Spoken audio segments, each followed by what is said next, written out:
2017 nang lumipat si Rica sa isang paupahang bahay sa Lipa City, Batangas. Excited pa siya noong una dahil mukhang tahimik ang lugar.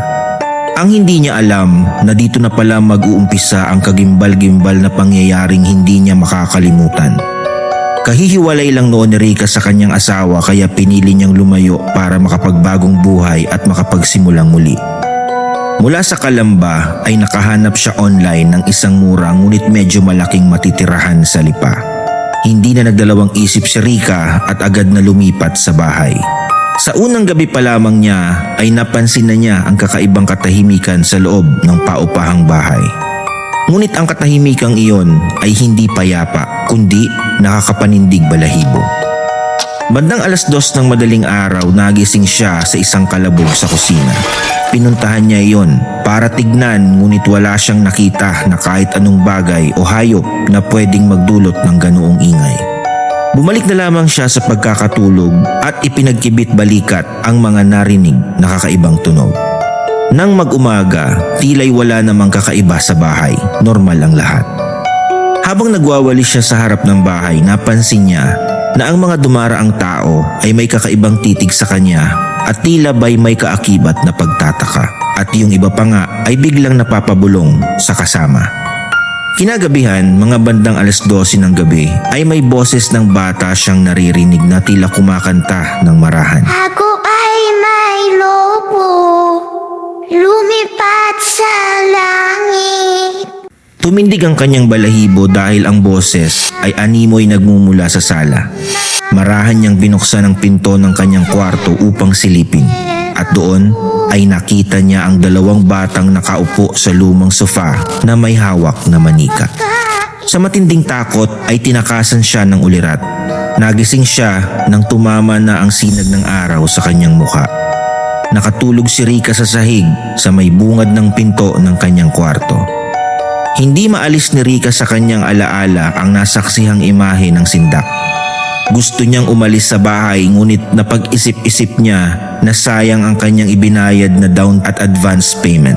Hindi kasi iyon mababawi nang hindi tapos ang kanyang 1 year na kontrata. Sumagi rin sa isip niya na baka dala lamang ito ng stress kaya kung ano-ano ang kanyang naririnig at nakikita. Noong araw na iyon, upang mawala sa isip niya ang nangyari, ay naglinis na lamang siya ng bahay. Nagkabit siya ng mga maninipis na kortina sa sala at inayos ang kusina. Habang nagwawalis ay nakita niya ang isang lumang manika na nakapatong sa isang lumang upuan. Hindi siya pwedeng magkamali. Ito ang parehong manikang hawak ng isang batang nakita niya noong nakaraang gabi. Binalot muli ng hilakbot si Rica kaya agad niya itong itinapon sa basurahan sa likod bahay. Upang mapawi ang takot ay pumunta siya sa palengke upang bumili ng kanyang mga personal na pangangailangan. Dumaan na rin siya sa simbahan upang ipagdasal na gabayan siya ng Panginoon sa lagim na kanyang nararanasan sa paupahang bahay na iyon. Nang palabas na siya ng simbahan ay kumuha siya ng holy water gamit ang lumang lalagyan ng alcohol. Naisip niyang wisikan ang bawat parte ng bahay ng holy water upang maitaboy kung meron mang ligaw na kaluluwa. Ang gabing iyon ay naging payapa. Nakatulog siya ng mahimbing. Walang anumang narinig o di naman kaya ay nakita. Ilang gabi pa ang lumipas at tila ba'y naging tahimik na ang buong kabahayan. Ngunit ang hindi alam ni Rica, ang katahimikan na iyon ay patikim lamang pala sa mas nakakagimbal na mga gabing parating. Mahigit 1 linggo matapos makalipat si Rica sa bahay na iyon, bandang 3:00 ng madaling araw, nagising siya sa isang malakas na katok sa kanyang kwarto. Naalimpungatan siya at di niya mawari ang nararamdamang hilakbot. Gusto niyang sumigaw sa takot ngunit tila walang lumalabas na tinig sa kanyang lalamunan.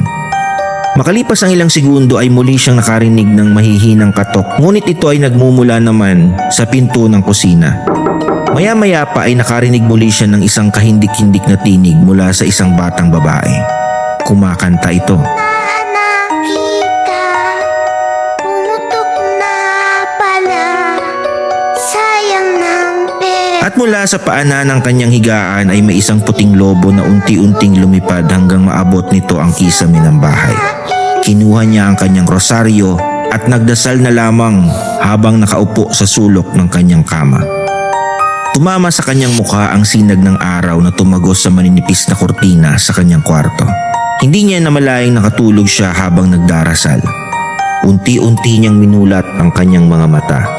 Nakita niyang nakabukas na ang pinto ng kanyang kwarto at mula sa kanyang higaan ay nasilip niya sa di namang kalayo ang sofa ang lumang manika na itinapon niya sa likod bahay ilang araw na ang nakakalipas. At nang napadako ang gilid ng kanyang mata sa kisame ay tumambad sa kanya ang isang puting lobo. Hindi siya nanaginip, hindi siya namalikmata. Totoo ang lahat ng kanyang nakita at narinig.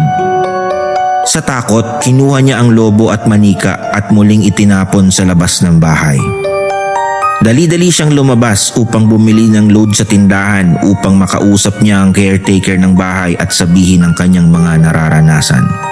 Sa tindahan, habang siya ay nagpapaload, biglang nagsalita ang matandang tindera. Iha, bakit naman sa dami ng paupahang bahay ay dyan mo pa napiling tumira? Sa pagtataka, ay nagtanong si Rika Bakit ho, Manang? Ano po bang alam niyo sa bahay na yan? at sumagot naman ang tindera. Hindi mo ba alam na may pinatay dyan na 3 mag-iina ilang dekada na ang nakakalipas? Walang nagtatagal dyan na namuhupahan, kaya nga wala pang bumibili sa bahay na yan dahil sa malagim na kasaysayan. Nanlaki ang mata ni Rika sa sindak. Wala kasing binanggit na ganon ang caretaker ng bahay. Hindi na sumagot si Rika. Nang matanggap niya ang load ay dali-dali na siyang bumalik sa bahay. Nag-impake ng mga gamit, dali-daling sumakay sa tricycle at naghanap ng bagong matitirahan. Nakahanap ng bagong malilipatan si Rika sa mismong bayan ng Lipa, isang lumang apartment malapit sa simbahan. Gusto na niyang kalimutan ang malagim na karanasan sa pinanggalingan niyang paupahang bahay.